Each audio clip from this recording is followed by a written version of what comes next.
गिरी? कैसे? हम्म।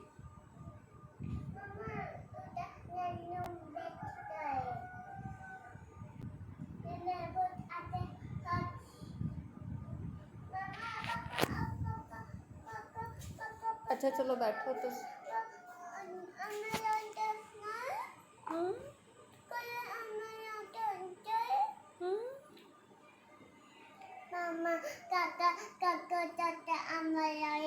अच्छा चलो आओ पहले नाश्ता कर लेते हैं। पापा को पहले बता देना कि रमीन।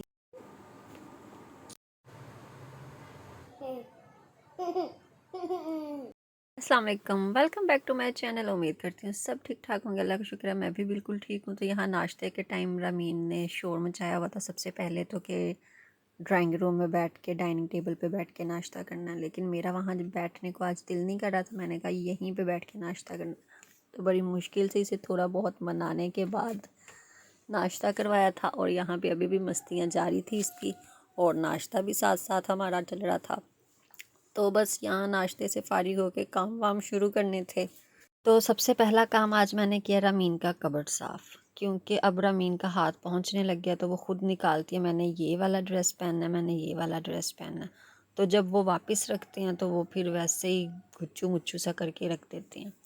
तो इसलिए आज मैंने वो कपड़े निकाले हैं जो ईद के दिनों में भी यूज़ हो जाएंगे और फिर इजीली हैंग किया हो ना, इस्त्री किया हुआ हो सूट तो परेशानी नहीं होती है। लाइट ऑफ भी हो या कुछ भी हो, बंदा सूट उतारे, बच्चे के पहनाए और चल जी।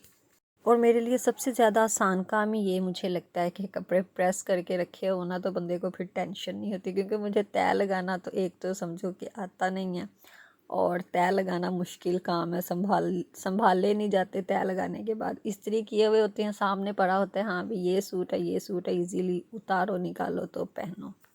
तो वो काम करने के बाद फिर किचन में काम किया थोड़ा बहुत। ये मसाला जो है ईद के लिए गरम मसाला पीस के रखना था, ज़ीरा वगैरह सारी चीज़ें कल साफ़ करके रख दी थी और फिर अभी सिर्फ हल्का सा इन्हें गरम किया है। गरम इसलिए करते हैं कि खुशबू ज़रा आती है ना, तो इन्हें फिर ग्राइंड करके पाउडर बना के रख लेना है। जो गरम मसाला होता है, हम लोग गरम मसाला घर पे ही पीसते हैं, बाहर से नहीं लेके आते थे। जितने भी मसाले होते हैं वो सारे मिक्स कर लेते हैं। दालचीनी, लौंग, बड़ी इलायची, छोटी इलायची और जो भी तेज़पात, ये सारे एक ही दफ़ा में मिक्स कर लेते हैं। तो फिर ग्राइंड करके हल्का सा गरम करके ग्राइंड करके पाउडर बना के रख लेते हैं मसाला। तो गरम मसाला घर में पिसा हुआ हो ना, उसकी खुशबू की अलग ही बात होती है। हम लोग कभी भी नहीं बाहर से लेके आए हैं, हमेशा घर पे ही पीसते हैं। तो जो साबुत धनिया होता है वो भी घर पे ही पीसते हैं। इसे भी साफ़ कर लिया था और इसे हल्का सा गरम किया था बस। तो हल्का सा गरम इसलिए इसे किया था कि ये ग्राइंड अच्छा हो जाता है। खुशबू अलग अलग जगह, लेकिन ग्राइंड अच्छा हो जाता है। तो इसे 2 दफ़ा मैंने ये छलनी किया था। एक दफ़ा छलनी किया, जो बच गया वो ग्राइंड किया, फिर दूसरी दफ़ा छलनी किया, फिर ग्राइंड किया। इस तरह ये हो जाता है कि जो आपकी मशीन है ना उस पर इतना बर्डन नहीं पड़ता है कि उसको बार बार नीचे से ऊपर वो गेड़ा दे। तो इसलिए ना इसको एक दफ़ा अगर बंदा छलनी कर ले फिर आसानी हो जाती है। जो एंड पे मोटा मोटा सा बच जाता है ना, जिसे मतलब कि जो ददरा हुआ होता है, वो फिर हम लोग शॉपर में डाल के या डब्बी में डाल के रख लेते हैं। जब यखनी वगैरह बनानी होती है ना, जैसे कि अब ये लास्ट बच गया है, अब इसको हम संभाल के रख लेंगे। ये वाला इसके जो ब्लैक ब्लैक है वो एक दफ़ा मैं निकाल लूँगी और फिर इसे संभाल के रख लेंगे। जब यखनी बनानी होती है ना फिर ये वाला डाल लेते हैं, क्योंकि वो तो फिर स्टेन हो जाता है, तो इसलिए वो फिर निकल जाता है।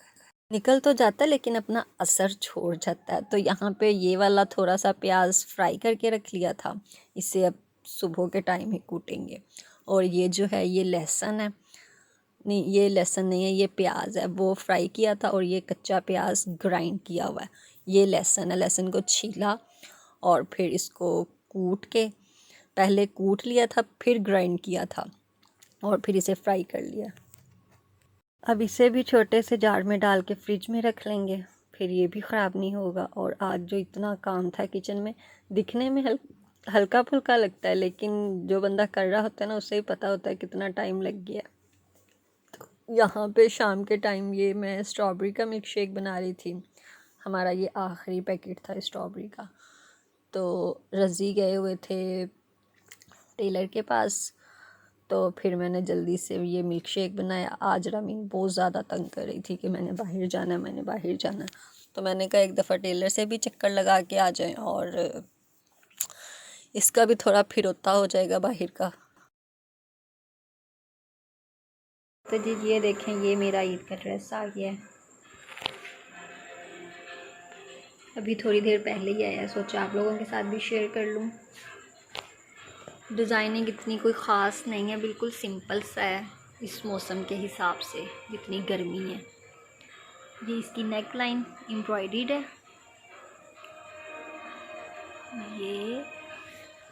ये प्लेट्स हैं, 1 2 3 है। ये 1 2 3। इस साइड पे भी डिज़ाइनिंग वैसे मैंने कुछ और कही थी, लेकिन उन्हें समझ ही नहीं आई, तो फिर उन्होंने इस तरह बना दिया। तो ये जो इसका दामन है ना, ये यहाँ से गोल है, ये देखें। और इसके नीचे ये बॉल्स वाली लेस है, ये वाली।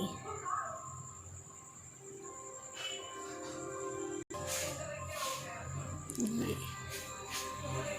अच्छा लग रहा है, पहना हुआ भी अच्छा लगेगा। अच्छा, ये जो इसके बाजू हैं, इनकी डिज़ाइनिंग कुछ इस तरह है। ये इसके नीचे पता नहीं चेपी लगाई है या बुकरम लगाया है, कुछ लगाया है। यहाँ ये ऐसे गुलाई में है ये, और फिर ये बटन लगा दिया है। दूसरा बाजू भी ऐसे ही है, जो कि वैसे ही होना था। ये देखें, ये इसकी फुल पिक्चर है।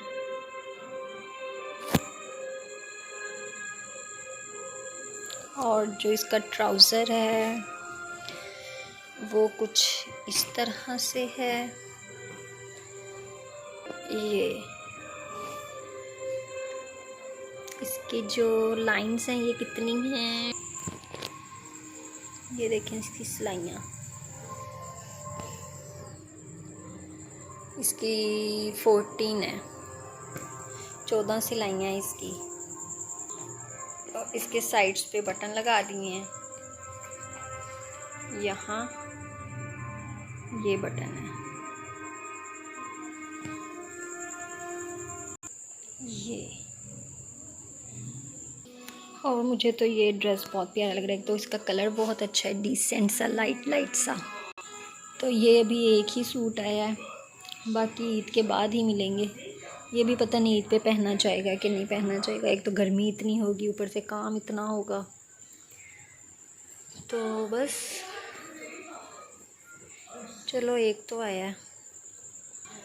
तो इसका जो ट्राउज़र के ऊपर ये वाली इलास्टिक वाला ट्राउज़र होता है ना, मुझे ऐसे ही ट्राउज़र पसंद है। तो आप लोग ज़रूर बताइएगा कि आपको ये कलर कैसा लगा, ड्रेस कैसा लगा। डिज़ाइनिंग सिंपल सी है, ड्रेस भी बहुत सिंपल सा है। ठीक, अगर वीडियो अच्छी लगी हो तो लाइक कीजिएगा, चैनल को सब्सक्राइब कीजिएगा। मिलते हैं अपनी नेक्स्ट वीडियो में, तब तक के लिए अल्लाह हाफिज़। अपना बहुत सा ख्याल रखिएगा।